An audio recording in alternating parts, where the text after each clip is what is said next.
करने की। और इससे सस्ती चीज बता देता हूं, वल्लाह जो आपके बदन को नहीं आपकी रूह को भी तकवीत देगी वो चारों मगज है, वो सफेद तिल हैं। लेकिन सच बताओ हमने कभी इसको अहमियत दी?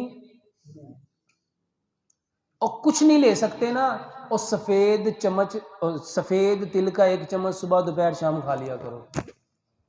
खजूर में ना, खजूर में गुठली निकाल के सफेद तिल भर के 2 सुबह खाओ, 2 दोपहर खाओ, 2 शाम खाओ, वल्लाह कैल्शियम का बेहतरीन सोर्स है। अच्छा बताओ इस पे कितना खर्चा आएगा?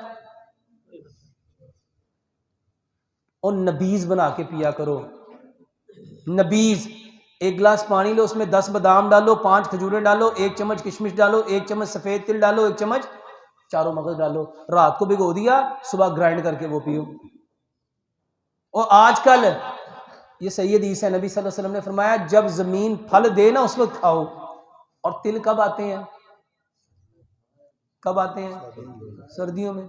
और अब खाओ, और फरवरी तक इसको पेट भर के खाओ। और पिन्नियां बनाओ इसकी, गुड़ लो, गुड़ में सफेद तिल की क्या बनाओ, और यकीन जानो 2 पिन्नियां सुबह, 2 दोपहर, 2 शाम खाओ, देखो हड्डियां मजबूत होती कि नहीं होती। और ये जितने बूढ़े लोग जिनका पेशाब नहीं रुकता, कतरा कतरा करके आता रहता है, ये तिल लो, खसखाश लो और गुड़ लो, इसकी पिन्नी बना के एक सुबह खाओ, एक दोपहर खाओ, एक शाम खाओ, अल्लाह की कसम मुझे दुआएं दोगे। ये जितने लड़के जिनके पेशाब के कतरे नहीं रुकते, ये सफेद तिल, खसखाश और गुड़ ये बना के लो।